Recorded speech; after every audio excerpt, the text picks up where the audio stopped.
Welcome to the Operatory, the podcast about burying the dinosaurs in dentistry, moving past outdated procedures and technology to find a better way.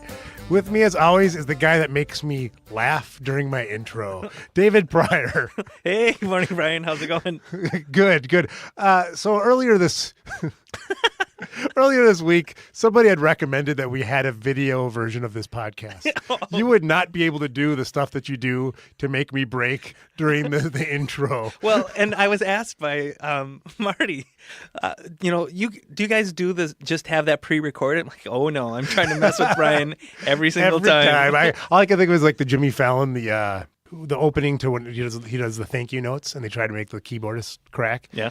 I wish I was as good as James, because you're a funny man, my man. And guess what, Dave? What? This podcast, this particular one, is all about you. Oh, no. Yes. It's all about Dave, the magic ingredient, the patient perspective, and how that plays out into dentistry. So the two things that have haunted me so far are the magic ingredient, and then the one where I'd rather give birth than have dental procedure done. I don't think that's how it was said, Dave. No, it's not. And I'm not going to repeat it. So for those of you that have not listened to that podcast, there was I don't remember what the title of that podcast was. I can't remember either. It was basically about different things that people say that make you hate your job. Yeah. Yes, yeah, and that was about when patients say that getting dentistry done is they'd rather give birth. Yeah. And Dave said that. And for some reason, you had me say it in a female voice. That was the issue. I did not say a southern female, a deep south person delivering birth. No, I did not say that. As we've stated on this podcast numerous times, I come in here as a blank slate. So when I get thrown these curveballs, I'm ill-prepared sometimes. And as we've discussed, most places you come in as blank slate, let's be honest, Dave. Well, that's true. Except from the patient perspective. Yes. Right. Yep. Which is wildly important. We've talked about it on this podcast before.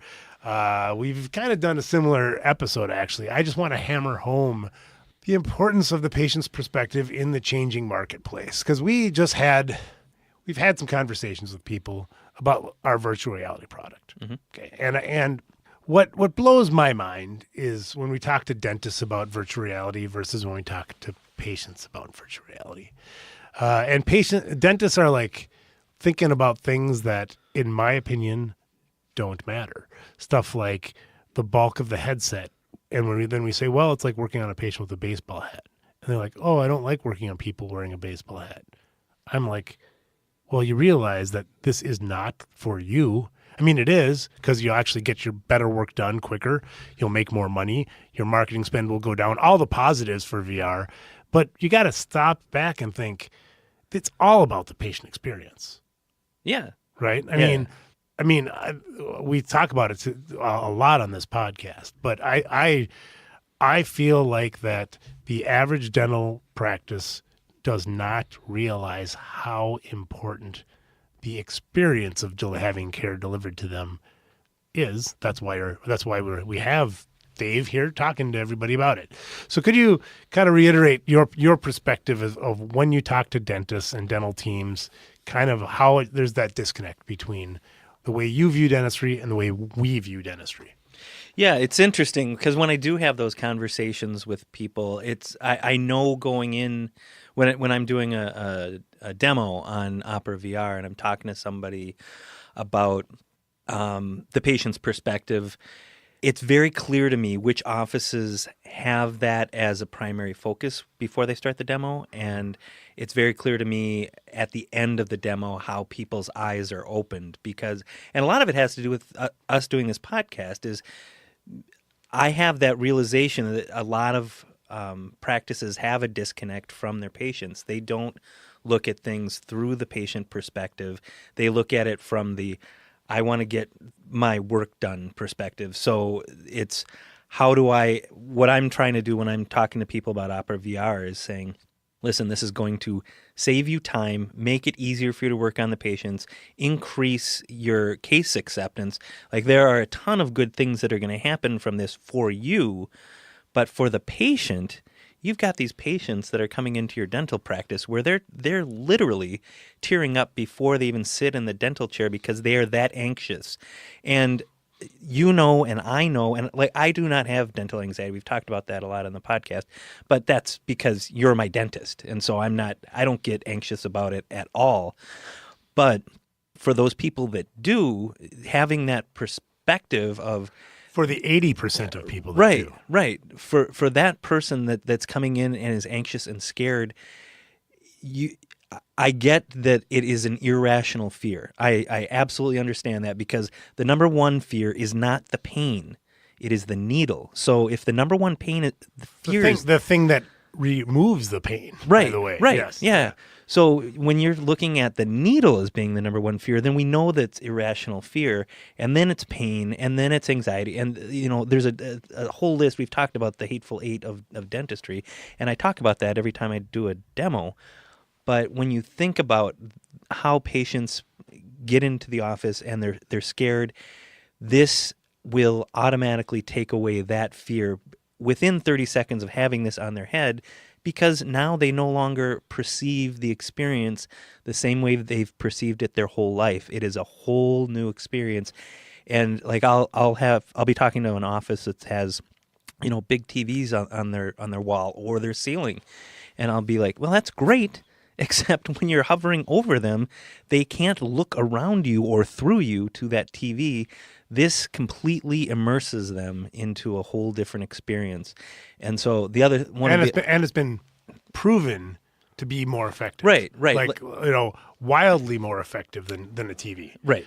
At reducing anxiety. Well, and you know, again, when I'm doing my demos on this, my very deliberate delivery of this is, virtual reality is equally as effective at reducing both pain and anxiety with patients as nitrous oxide, without the hassles. And I stop for a few seconds after I deliver that line to say, wait, you shut up for a bit? Yeah, I do. Oh my I shut God. up so that they can process that. And then I can then the next phrase that comes out of my mouth is, we have all this documented on our website. So if you go out to digitalnitrous.com, it links you back to the studies that prove this. But I put that bold statement in there right at the beginning. It's not bold. It's true. And right. Yeah, you're right. And sorry, I cut you off. But you're exactly, well, I'm not that sorry. I want to hammer that point home, because you said a couple things that I want to touch on. One, you're exactly right, because you don't understand how powerful it is until you use it. Right. In the chair on a patient with anxiety. Right. Period. Right. I Right. mean, saying it's as effective as nitrous oxide is not the same as working on somebody who's sedated like they are with nitrous oxide. Right. Period. Right. I mean, it's still freaky to me when I work on patients in VR how calm they are. Right. Well, and I get it, how patients, how the disconnect happens, because as a doctor, clinically, you understand how much pain there is. And it's next to zero, because you're using a topical, then you're using a tiny, tiny needle to deliver the anesthetic. So the amount of actual pain that occurs in a patient in dentistry is minuscule, but the perception of pain is massive. Well, and that's why I wanted to not correct you, but I've been corrected on this, that these fears are not irrational, right? Okay. Because people have experienced pain in dentistry in the past. Right. And they still do today. Yeah. Because if you're not up to date and you're not doing, if you're not using the anesthetics and let's face it, even if it's not painful, it can be uncomfortable or it can be annoying. It's not, the vast majority of people, it's not going to be your favorite thing to do, right? Right. And so most people would rather be somewhere else, right? So send them with VR, but you can, but it's not an irrational fear. It's unnecessary. Yeah. But it's on us as dental professionals to explain that to people. Right. And I completely get the other side, like you're saying, because when I'm up in the clinic, I'm running around like a chicken with my head cut off and doing all sorts of stuff, and I just want to get my job done. And it's hard to slow down so that you can speed up, right? And so to incorporating new procedures, which is what this whole this whole podcast is about is not easy. Right. It's difficult. It's just important. Right. Right. Yeah. Well, and if you look at from a time-saving perspective, Opera VR versus nitrous oxide, the amount of time that's used for setup and teardown, the difference is massive. Yeah, and I think, overarching, VR is obviously a passion of ours because and been my personal sort of project for the last couple of years, devoting tons of time and energy and money in developing this entire platform. But just overarching the patient perspective, everything we do, I think really should incorporate a little bit of Dave in it, a little bit of, let me rephrase that, a little bit of the patient perspective. And that's one of the things when you're looking at your practice, just looking at it with a fresh set of eyes, but not a fresh set of dental eyes, a fresh set of patient eyes. Yeah. Does that make sense? Yeah, no, and I think that's why really one of the reasons that a lot of people do listen to this podcast is because it brings them back to that perspective of, oh yeah, the patient side's important, and that's exactly what you're focused on when we do this podcast is how do we incorporate the patient's perspective into it. So as a final point, I'm going to translate what Dave just said. The reason why people listen to this podcast, the Operatory, is for him. I don't disagree with you, man. Nor should you. Well, thanks for providing that perspective, Dave. Appreciate it. Thanks, Brad. I also want to remind you to rate and review us wherever you're listening to this podcast.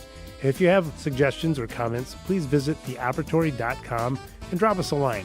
Again, I'm Dr. Brian Laskin, host of The Operatory. Thanks for listening. I look forward to speaking with you next week.